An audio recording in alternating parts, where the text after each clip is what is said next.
You are listening to the Life Coach School podcast with Brooke Castillo, episode number 516. Welcome to the Life Coach School podcast, where it's all about real clients, real problems, and real coaching. And now, your host, Master Coach Instructor, Brooke Castillo. Hey, beautiful friends. Welcome to the podcast today. I'm kind of excited. I'm doing a twofold podcast, meaning I'm recording this podcast for you, all my podcast listeners, but I'm also recording it as a video for my coaches as part of their most recent business curriculum. This year, I am redoing all of my business videos in a series to help them build their businesses from the ground up. I wanted to recreate everything because I've learned a lot over the past few years about business building and what it takes and what I know from the hundreds of people that have succeeded and what I know from the hundreds of people that haven't succeeded, what the difference is and how we can close the gap. One of those areas is what I am calling business emotions. And that's what this podcast is about today. And it's about managing your emotions as you're building a business. My business is based on really understanding the human brain and human emotion. And it's also built on understanding marketing and how to build a company. So I have a tremendous amount of tactical knowledge in terms of the technology required, the marketing required, the narratives that we need to create for our customers, how we can over-deliver, we can give them the highest quality products in the world. And then I also understand what it's like to be a business owner, to be an entrepreneur, and to deal with all of the obstacles and complications and frustrations and emotions that happen as a business owner. So as I'm teaching all of my coaches how to learn the tactics of being an entrepreneur, how to create a narrative for your customer, how to pick a niche for your customer, how to run Facebook ads and do social media, and how to create the online programs that we need to create in order to help them. It's so important for me to talk about emotions because I could give you all the tactics in the world, but if you don't do them, if you don't apply them because your emotions are holding you back, you're never going to see the results that you want in your business. So I want to remind all of you that business emotions are the same as any type of emotion. There's going to be a balance of positive and negative. On your business journey to success, you are going to, on purpose, be experiencing positivity and negativity in a balance. Now, the balance might not always be exactly 50-50 every day, but in the journey of the experience, it will balance out in terms of positive and negative. That's true for the external world. When you look outside, you see the balance of positive, negative. And when you see your internal world, you see the balance of positive and negative emotion. And when you approach your journey to becoming an entrepreneur with this in mind, you're not going to freak out when you fail. You're not going to freak out when you have a negative emotion. You're not going to freak out when something doesn't go right or you get emotional or you get some intense experience within your body. You're going to go, oh, this is part of that 50-50 experience. So the way that I've broken this down for you today is that we're going to record this. We're going to document this in terms of negative emotions that you could plan on experiencing and positive emotions that you can plan on creating. You don't want to plan on the negative ones. They're going to come automatically. And the reason you're going to get these negative emotions is because of that primitive brain that literally thinks entrepreneurship might kill you. That's what you're working against, is your primitive brain thinking that positivity might kill you, right? It positively will be the death of you if you go out there and try and change the world. And so knowing that, it's important to know that just because your negative emotion isn't something wrong with you, it's something that your brain is trying to do to preserve you, literally. So I want to share the 4 that I picked that I experience most in terms of negativity and the 4 that I picked in terms of what I create positively. And I think these are pretty consistent with my clients that I've coached. I think most of them are, pretty familiar with these emotions. So the negative emotions that I think most entrepreneurs are going to experience are doubt, fear, frustration, and embarrassment. Those are going to appear without your consent. They're going to be involuntary, and they might be pretty consistent throughout your entire career. So welcome to being an entrepreneur. The positive emotions that you will need to create in order to be successful are courage, determination, positivity, and obligation. And I'll talk to you more about those emotions in a minute, but there are other ones that are sprinkled in. One that I see in my clients that I don't have a lot for myself consistently is like self-pity, feeling sorry for oneself, and like terror. Some of my clients are just terrified of being in the public eye, dealing with a negative comment, dealing with rejection. So I'm not going to go as into detail with them because I think these are all similar flavors of the same kind of experience that you may have as you navigate becoming an entrepreneur. So let's talk first about doubt. Doubt is one of the things that's going to happen as soon as you venture off into this journey. And as soon as you start creating plans, and as soon as you lay down goals, your brain's going to say, you can't do that. That's not going to work. That's going to hurt you. That's going to cause problems. You're going to embarrass yourself. Like so much doubt about your own success will come. And doubt pretends to be necessary. Doubt wants you to listen to it so you don't go out there and do a bunch of stuff that could hurt you. Okay. And if you know doubt is coming, if you know that it's going to appear, you won't take it seriously. You won't obey it. You won't believe it. You will have an answer for it. So just know doubt's a coming and have a plan for how are you going to deal with doubt.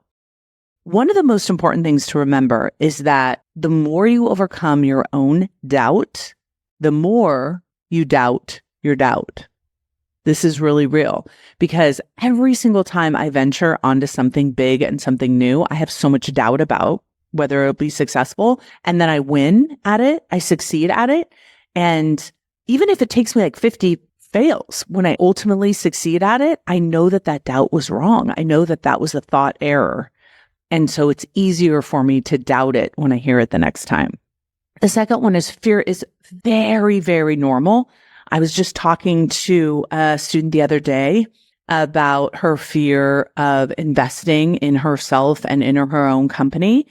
And, I told her, I said, fear wants you to pay attention. Fear wants you to slow down. Fear wants you to be careful. And if you listen to it too much, you won't ever leave your home. So fear is important. We definitely want to acknowledge it and we want to pay attention to it, but we don't want it to determine our outcomes. Okay? The thing about these negative emotions, they will be created by the thoughts we think. We will feel them, but we need to be so aware of them that we pause and we stop before we take action with these emotions. We do not want these emotions dictating our results. We want to experience them. We want to process those emotions, but we want to make sure that they're not the emotions creating the results, because the result of doubt and fear is usually quitting or blaming or, giving up. The third one is frustration. If you are a business owner, you will be frustrated. Tons of stuff will not work. You will not know how to do lots of things. You will not understand how other people can do things and you can't. You won't understand why people aren't signing up. You won't understand why they're not saying yes. You won't understand why more people aren't reaching out to you. You will be constantly frustrated. You will put so much effort into so many things and not get the results that you want. And if you allow yourself to feel frustrated, which I think you should, because we really want our effort to pay off every time. And when it doesn't, we should allow ourselves to be frustrated by that. But we keep going. It's like a little kid learning how to walk. The frustration can't stop us from actually learning how to do it. We're going to experience it. No little kid ever learned how to walk without getting frustrated.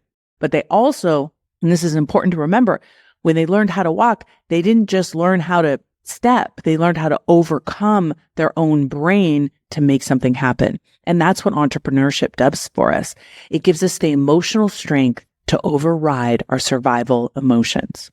The last one is embarrassment. And this is a really important primal emotion that is built into us to keep us part of the crew, to keep us part of the group, right? We are going to survive so much better if we don't wander off by ourselves. And for everybody's kind of approving of us, and we all kind of look the same, and we all kind of look good in each other's eyes. As soon as we step out of that group and do something that not everyone else approves of, not everyone else does, we may feel some sense of embarrassment, kind of in an isolated way. So it's kind of like, I want you to imagine you're in a big group of people and you're like, hey, I'm going to go check out what's behind this rock or behind this tree or behind this bush. And everyone's like, oh yeah, whatever. And you go back there and there's nothing there, or you fall down or you get hurt. Then, all the people in the group together are going to maybe see you in a certain way, or maybe comment on your post in a certain way to bring it more to modern times. You're going to have to be willing to experience embarrassment, to process it, to let it be there. I would say 75% of the embarrassment we feel is false. We imagine people are thinking things. We imagine people are saying things about us. We imagine people have opinions about us that they don't have. But 25% of it is real, and they will comment and say it to you, and it will create thoughts that generate embarrassment. So you're going to need to be willing to experience embarrassment on purpose. Okay, so if I said to you, the price for success as an entrepreneur is doubt, fear, frustration, and embarrassment, you need to feel them, you need to process them, they will repeat, they will get intense, but you will also get stronger at being able to manage them. That's what you're signing up for.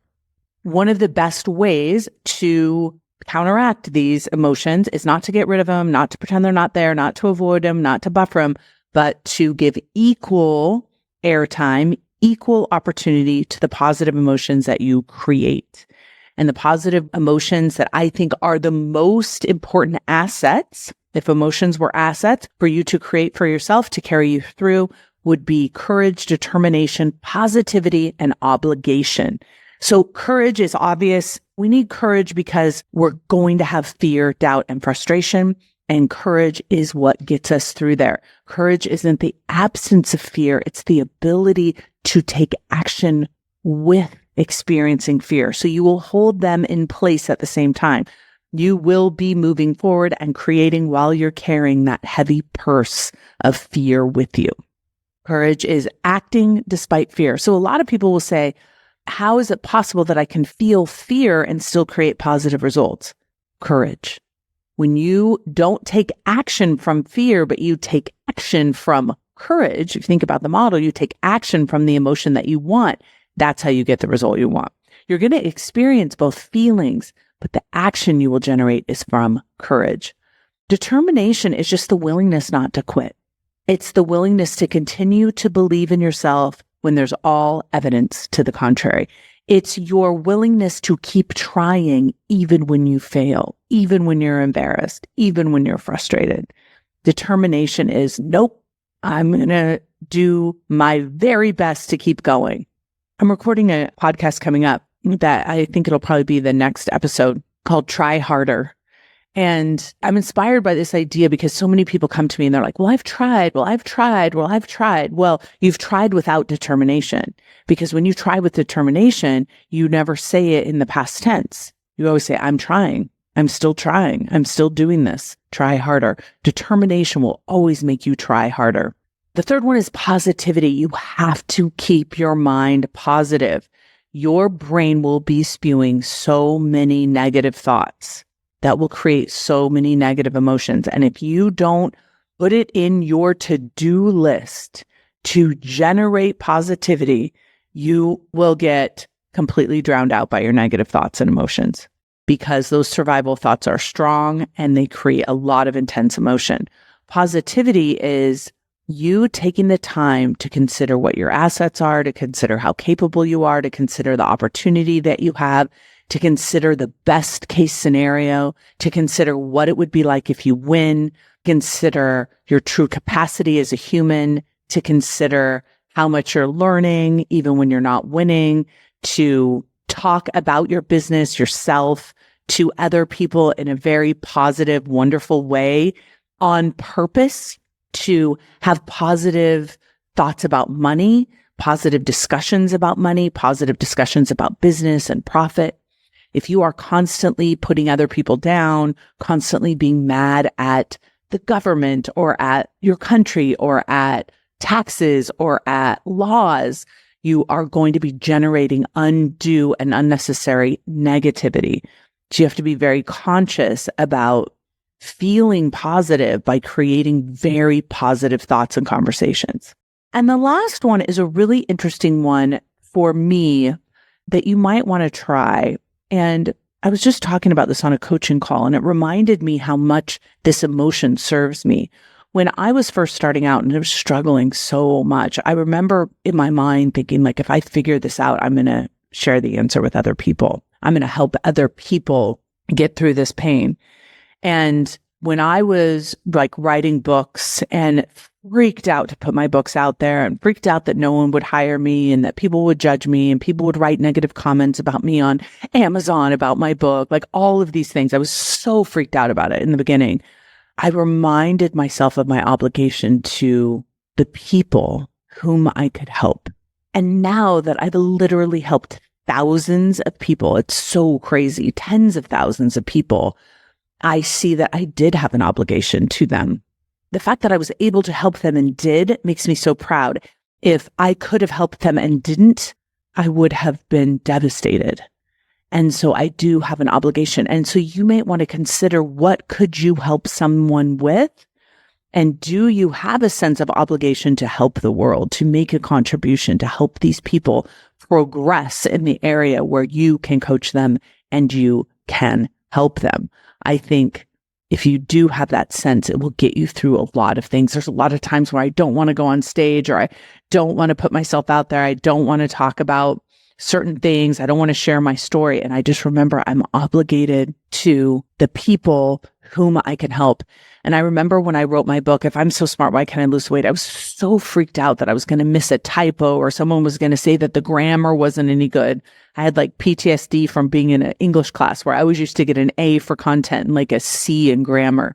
And there were so many grammar police people on the internet that were like telling me that I was doing, my English wrong. I was so freaked out about that. Now it seems so silly, but then I was just so freaked out about it. And I remember getting a letter from a client who had lost so much weight from that book, and it had really helped her become free of her compulsion to food. And it was this very long, beautifully written letter to me. And I remember thinking, like, Brooke, how dare you consider not publishing that book because of the grammar, when you've completely helped this woman, Rondi was her name, completely helped Rondi change her life by the words that you shared with her.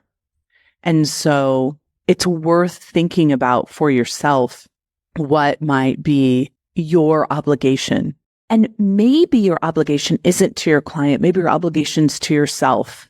I've had clients that they've told me, like, before they signed up for coach training with me or before they signed up for college, they felt like they had an obligation to make the education worth it, to get a return on their investment.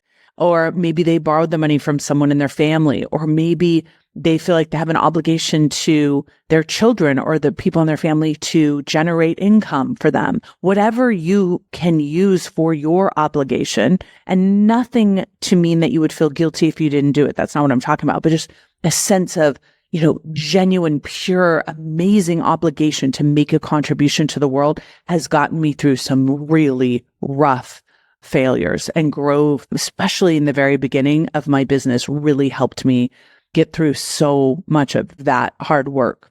Your emotions are what will determine your success. And your emotions, if not done consciously, will mostly be negative as you're going on this journey. But if you're conscious about them, and if you sign up to really pay attention and process your negative emotion and actively create and generate your positive emotion, your capacity for success is 10 times what it would be if you didn't do it otherwise, maybe 100 times. Do not obey those negative emotions. listen to them, find out what's causing them, process them, but then, and most importantly, generate the emotion that you need to get you through to the result you want. When I first started teaching these concepts to my students, and I would ask them what their 4 emotions were, what they wanted their emotions to be, like if maybe they didn't want them to be courage, determination, positivity, and obligation. But when I would go to them and they would say love and peace and relaxation and joy, I would tell them, like, listen, I want you to think about if those emotions are going to counteract all of the negative emotions. Are they the right emotions to get you through business? It doesn't mean you don't want to experience those emotions, but are those the ones you're trying to generate to counteract the negative ones? And like, I'm doing another podcast on peace versus growth and how difficult it is to try and generate peace while you're growing. Like, it's just not the right emotion for the job. And so as you're considering what it is you're trying to create, the result you're trying to create, make sure you have the right emotion for the job. Peace is not going to create extraordinary growth because it's going to perpetuate so much discomfort. So in order for you to counteract discomfort, you're not going to overcome it with peace. You're going to overcome it with determination. You're going to overcome it with courage. You're going to overcome it with grit. Okay. So just make sure that the thoughts that you're thinking are activating you, energizing you, and moving you to create the results that you want. Business emotions, really important concept, great way to focus on your own emotional life. As you all know, entrepreneurship to me is the best self-development course you can ever take. You don't even need a teacher. You just jump in and start learning and start creating. I think it's one of the best ways to build emotional strength, and it's one of the best ways to perpetuate self-love through showing yourself what you're capable of. I am rooting for you. I know you can do this. Find out what your 4 emotions are that are negative, find out what the positives are, and then get to work. All right. Have a great rest of your day, everyone. Talk to you soon. Hey, if you've ever wanted to work with me as your coach, now is the time to do it. You can join me in Get Coached in Scholars by going to thelifecoachschool.com/join. This is going to be the best year ever. It's your turn to change your life. Let's go.